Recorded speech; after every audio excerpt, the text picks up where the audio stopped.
ವಿಜಯ TV ವೀಕ್ಷಕರಿಗೆ ನಮಸ್ಕಾರಗಳು.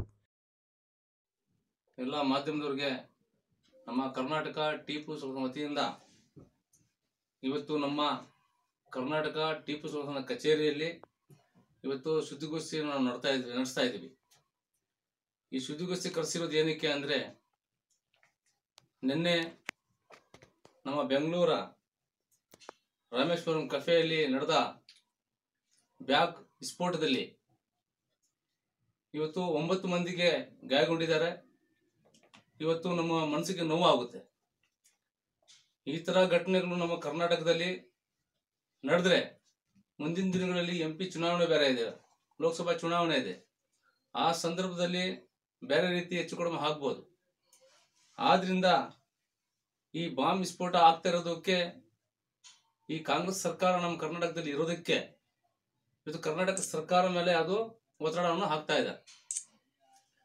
ಆದ್ರಿಂದ ನಾನು ಇವತ್ತು ಈ ಮಾಧ್ಯಮ ಮೂಲಕ ಹೇಳೋದೇನೆಂದ್ರೆ, ಈ ಬಾಂಬ್ ವಿಸ್ಫೋಟ ಏನು ರಾಮೇಶ್ವರ ಕೆಫೆಯಲ್ಲಿ ಅಮಾಯಕರಿಗೆ ಬಲಿ ಪಡಿಸೋಕೆ ಯಾರು ಮಾಡಿದ್ದಾರೆ, ಅವನು ಎಂತ ದೊಡ್ಡ ವ್ಯಕ್ತಿ ಆಗಿರ್ಲಿ, ಉಗ್ರವಾದಿ ಅವನು ಟೆರರಿಸ್ಟ್ ಅಂತ ಅವನಿಗೆ ತಕ್ಷಣ ಸರ್ಕಾರ, ಪೊಲೀಸರು, NIA ಅವರೆಲ್ಲ ಅದಕ್ಕೆ ಭಾಗವಹಿಸಿ ಅಂತ ಅವನಿಗೆ ತಕ್ಷಣ ಅವನಿಗೆ ಅರೆಸ್ಟ್ ಮಾಡಬೇಕು, ತಕ್ಷಣ ಅವನಿಗೆ ಗಲ್ಲು ಶಿಕ್ಷೆ ಕೊಡಬೇಕು, ಸಾರ್ವಜನಿಕರಲ್ಲಿ ಅವನಿಗೆ ಶೂಟ್ ಮಾಡಬೇಕು, ತನಿಖೆ ನಡೆಸಿ ಯಾರಿದ್ದಾರೆ ಅವನ ಹಿಂದೆ, ಯಾರು ಕಳ್ಸಿದ್ರು, ಅವನಿಗೆ ಯಾತಕ್ಕೆ ಕಳ್ಸಿದ್ದಾರೆ. ನಮ್ಮ ಕರ್ನಾಟಕ ಶಾಂತಿಯಾಗಿ ಇರೋದು, ನಮ್ಮ ಕರ್ನಾಟಕದಲ್ಲಿ ಶಾಂತಿ ಆಗಿದ್ರಿ ಎಲ್ಲ ನಾವು. ಅಂತ ಸಮಯದಲ್ಲಿ ಇವನು ಒಂದು ಹೋಟ್ಲಲ್ಲಿ ಕೆಫೆಯಲ್ಲಿ ಹೋಗ್ಬಿಟ್ಟು ಸಾರ್ವಜನಿಕರ ಮಧ್ಯೆ ಬ್ಯಾಗ್ ಇಟ್ಬಿಟ್ಟು ವಿಸ್ಫೋಟ ಮಾಡ್ತಾನೆ ಅಂದ್ರೆ ಅದಕ್ಕೆ ನಮ್ಗೆ ಪೊಲೀಸ್ ಇಲಾಖೆ ಏನ್ ಮಾಡ್ತಾ ಇದೆ ಅಂತ ಅರ್ಥ ಆಗ್ತಾ ಇಲ್ಲ. ಇಂಟೆಲಿಜೆನ್ಸ್ ರಿಪೋರ್ಟ್ ಇಲ್ವಾ? ಆದ್ರಿಂದ ದಯವಿಟ್ಟು ನಾನು ಸರ್ಕಾರಕ್ಕೆ ಮನವಿ ಮಾಡೋದೇನೆಂದ್ರೆ, ತಕ್ಷಣ ಏನ್ ನೀವು ಟೀಮ್ಗಳು ರಚನೆ ಮಾಡಿದ್ದೀರಿ, ತಕ್ಷಣ ಅವನಿಗೆ ಇವಾಗ ಫೋಟೋಸ್ ಬಂದಿದೆ, CCTV ಫೋಟೋಸ್ ಬಂದಿದೆ, ಅವ್ನು ಯಾರು ಏನು ಅಂತ ಗೊತ್ತಾಗಿರ್ಬೋದು ಮೋಸ್ಟ್ಲಿ ಇವಾಗ. ಅಂತ ಅವನಿಗೆ ತಕ್ಷಣ ಬಂಧಿಸಬೇಕು, ವಿಚಾರಣೆಗೆ ಒಳಪಡಿಸಬೇಕು, ಅಂತ ಅವನಿಗೆ ಸಾರ್ವಜನಿಕ ಪಬ್ಲಿಕ್ ಅಲ್ಲಿ ಅವನಿಗೆ ಶೂಟ್ ಮಾಡಬೇಕು, ಗಲ್ ಕೊಡಿಸ್ಬೇಕು. ಯಾಕಂದ್ರೆ ಬೇರೆ ಉಗ್ರವಾದಿಗಳಿಗೆ ಭಯ ಶುರು ಆಗ್ಬೇಕು, ನಮ್ಮ ದೇಶದಲ್ಲಿ ಏನ್ ಕಾನೂನು ಇದೆ ಅಂತ ಗೊತ್ತಾಗ್ಬೇಕು. ಇದರಿಂದ ಇವತ್ತು ಒಂದು ಸುದ್ದಿಗೋಷ್ಠಿ ನಡೆಸ್ತಾ ಇದ್ದೀನಿ. ಅದೇ ರೀತಿ ಎರಡನೇದು, ನಮ್ಮ ರಾಜ್ಯದಲ್ಲಿ ಏನು ಕಳೆದ 3-4 ದಿವಸ ಹಿಂದೆ ರಾಜ್ಯಸಭಾ ಚುನಾವಣೆ ನಡೀತು. ಆ ಚುನಾವಣೆಯಲ್ಲಿ ಕಾಂಗ್ರೆಸ್ದು 3 ಅಭ್ಯರ್ಥಿಗಳು ಗೆಲುವು ಸಾಧಿಸಿದ್ರು. ನಾವು ಅವ್ರಿಗೆಲ್ಲ ಅಭಿನಂದಿಸ್ತಾ ಇದ್ದೀವಿ. ಅವ್ರು BJPಯಲ್ಲಿ ಒಂದು ಸದಸ್ಯರು ಗೆಲ್ತಿದ್ದಾರೆ, ಅವ್ರಿಗೂ ನಾವು ಅಭಿನಂದಿಸ್ತೀವಿ. ಬಟ್ ಅದರಲ್ಲಿ ಜಯಾಭಾರಿ ಆಗಿದ್ದು ನಾಸಿರ್ ಹುಸೇನ್ ಅವ್ರಿಗೆ ಜೊತೆಯಲ್ಲಿ ಬೆಂಬಲಿಗರು. ಅದರಲ್ಲಿ ಪಾಕಿಸ್ತಾನ್ ಜಿಂದಾಬಾದ್, ನಾಸಿರ್ ಹುಸೇನ್ ಜಿಂದಾಬಾದ್ ಅಂತ ಘೋಷಣೆ ಕೂಗಿರೋದು, ಅದು ನಾವು ಮಾಧ್ಯಮ ಮೂಲಕ ನಾವು ನೋಡಿದ್ವಿ. ಆಗ ತನಿಖೆ ನಡೆಸ್ತಾ ಇದ್ದಾರೆ ಅಂತ ನಮ್ಗೆ ಮಾಹಿತಿ ಬಂದಿದೆ, SFL ರಿಪೋರ್ಟ್ ಕಳಿಸಿದ್ದಾರೆ ಅಂತ ಗೊತ್ತಾಗುತ್ತೆ. ಅದಕ್ಕೆ ಅಂತವನ್ಗೂ ಬುದ್ಧಿ ಬರಬೇಕು, ಭಯಿಂದ ನಮ್ಮ ಮನಸ್ಸಲ್ಲಿ ನಮ್ಮ ಭಾರತ ದೇಶದ ಪ್ರೀತಿ ತೋರಿಸ್ಬೇಕು. ಮನಸ್ಸಲ್ಲಿ ಮಿಸ್ ಆಗ್ಬಿಟ್ಟು ಭಯಿಂದ ನಮ್ಗೆ ಪಾಕಿಸ್ತಾನ ಅಂತ ಬರಬಾರ್ದು. ಅಂತ ಬರೋ ವ್ಯಕ್ತಿಗೆ ಅವನ್ಗೆ ಕಾನೂನು ರೀತಿಯಲ್ಲಿ ಅರೆಸ್ಟ್ ಮಾಡಬೇಕು, ತನಿಖೆ ನಡೆಸಬೇಕು. ಅವನ್ ಭಯಿಂದ ಜಾರಿ ಬಂದಿದ್ಯೋ, ಮನಸ್ಸಿಂದ ಹೇಳಿದ್ದಾನೋ, ಅವ್ರ ಹಿಂದೆ ಯಾರು ಇದ್ದಾರೆ ಅಂತ ಒಂದು ತನಿಖೆ ನಡೆಸಬೇಕು. ಅವ್ನು ಯಾರನ್ನ ಆಗಿರ್ಲಿ, ಯಾವ ಸಮುದಾಯದನ್ನ ಆಗಿರ್ಲಿ, ಅವನ್ಗೆ ತನಿಖೆ ನಡೆಸಬೇಕು, ಅವನಿಗೆ ಸೂಕ್ತ ಕ್ರಮ ಜರುಗಿಸಬೇಕು. ಮೂರನೇದು, ಅದೇ ರೀತಿ ಇವತ್ತು ಏನು ಒಬ್ರು ಯಾರೋ ರಾಜ್ಯಸಭಾ ಬೆಂಬಲಿಗರು ಪಾಕಿಸ್ತಾನ ಜಿಂದಾಬಾದ್ ಅಂತ ಕೂಗಿತ್ತು, ಅದಕ್ಕೆ ಇವತ್ತು BJPಯವರು ಹೋರಾಟ, ರಾಜ್ಯದೆಲ್ಲ ಹೋರಾಟ ಮಾಡ್ಕೊಂಡು ಶುರು ಮಾಡಿದ್ದಾರೆ. ಅದೇ ರೀತಿ 2022ರಲ್ಲಿ ಶ್ರೀರಂಗಪಟ್ಟಣದಲ್ಲಿ ಒಂದು BJP ಪಕ್ಷದವರು ಒಂದು ಪ್ರತಿಭಟನೆ ಮಾಡ್ತಾರೆ. ಪ್ರತಿಭಟನೆ ಮಾಡೋ ಟೈಮಲ್ಲಿ ಒಬ್ಬ BJP ಕಾರ್ಯಕರ್ತ ಒಬ್ನು ಅದ್ರಲ್ಲಿ ಏನ್ ಹೇಳ್ತಾನೆ, ಪಾಕಿಸ್ತಾನ್ ಜಿಂದಾಬಾದ್ ಅಂತಾನೆ.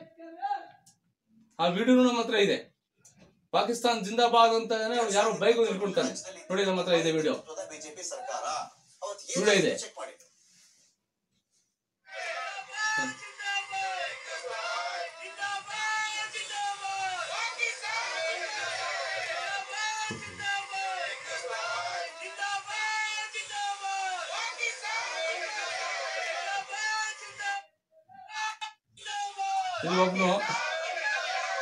ಒಬ್ನು ಕಾರ್ಯಕರ್ತ, ಅವನು ಯಾರು ಏನು ನಮ್ಗೆ ಬೇಕಾಗಿಲ್ಲ. ಒಬ್ನು ಕಾರ್ಯಕರ್ತ ಪ್ರತಿಭಟನೆಯಲ್ಲಿ, BJPಯವರು ಪ್ರತಿಭಟನೆಯಲ್ಲಿ ಒಬ್ನು ಕಾರ್ಯಕರ್ತ ಅವ್ನು ಪಾಕಿಸ್ತಾನ ಜಿಂದಾಬಾದ್ ಆಗ್ತಾನೆ, ಕೂಗ್ತಾನೆ ಜೋರಾಗಿ. ಅವನಿಗೆ ಭಯ ಮುಗಿಸ್ತಾರೆ, ಅವರು ನಗಿತಾರೆ, ಇವರು ನಗಿತಾರೆ. ಏನ್ ಕಾಮಿಡಿನಾ ಇದು? ಇವನ್ಗೂ ಅಲ್ಲಿ ಡಿವೈಎಸ್ಪಿಗೆ ಕಂಪ್ಲೇಂಟ್ ಆಗುತ್ತೆ, ಇನ್ ಬರಹ ಕೊಡ್ತಾರೆ. ಯಾಕೆ ಅವನ ಮೇಲೆ FIR ಹಾಕೋಲ್ಲ? ಯಾಕೆ ತನಿಖೆ ಹೊರಡಿಸ್ಪಡಿಸಲ್ಲ ಅವ್ರಿಗೆ? ಅವನಾಗಿರ್ಲಿ, ಯಾವ್ದನ್ನ ಸಮುದಾಯವನ್ನಾಗಿರ್ಲಿ, ಪಾಕಿಸ್ತಾನ ನಮ್ಮ ಶತ್ರು ದೇಶ. ಶತ್ರು ದೇಶಕ್ಕೆ ಇವನು ಪಾಕಿಸ್ತಾನ ಪರ ಘೋಷಣೆ ಕೂಗೋದು ಎಷ್ಟು ಮಟ್ಟಿಗೆ ಸರಿ ಅಂತ ಅದು ಇವತ್ತು ನಾವು ಕರ್ನಾಟಕ ಟಿಪ್ಪು ಸುಲ್ತಾನ್ ಸೇನಾ ಪ್ರಶ್ನೆ ಸರ್ಕಾರಕ್ಕೆ, ಬಿಜೆಪಿ ಅವರಿಗೆ ಪ್ರಶ್ನೆ ಮಾಡಬೇಕಾಗುತ್ತೆ. ನಾವು ಏನಕ್ಕೆ ಈ ತರ ಮಾಡ್ತಾರೆ ಇವ್ರಿಗೆ ಕೂಗಿದ್ರೆ ಅದು ಮಾಫ್, ಬೇರೆಯವನ್ ಕೂಗಿದ್ರೆ ತನಿಖೆಗೆ ಹೊರಡಿಸ್ಪಡಿಸಿ ಅವ್ನು FIR ಹಾಕಿ ಅಂತ ಬಿಟ್ಟು ಮಾಡೋದಾ? ಇದನ್ನ ಮಾಡೋದು ಕೆಲಸ, ಅದು ತಪ್ಪಾಗುತ್ತೆ. ಅದರಿಂದ ದಯವಿಟ್ಟು ಯಾರನ್ನ ಆಗಿರ್ಲಿ ತಕ್ಷಣ ಅವನಿಗೆ ಬಂಧಿಸ್ಬೇಕು, ಅವನಿಗೂ ಬಂಧಿಸ್ಬೇಕು. ಯಾರೋ ಅವ್ನು ಕೂಗಿದ್ನ ಅವತ್ತು ಅವನಿಗೂ ಬಂಧಿಸ್ಬೇಕು, ಇವನ್ಗೂ ಬಂಧಿಸ್ಬೇಕು. ಅವನಿಗೂ ಕಾನೂನು ರೀತಿ ಕ್ರಮ ತಗೋಬೇಕು, ಇವನ್ ಮೇಲೆ ಕ್ರಮ ತಗೋಬೇಕು. ಇನ್ ಬರ ಕೊಟ್ಟಿರೋದು ಎಷ್ಟು ಮಟ್ಟಿಗೆ ಸರಿ ತನಿಖೆ ಮಾಡ್ಲಿ, ತಪ್ಪೇನಿಲ್ಲ.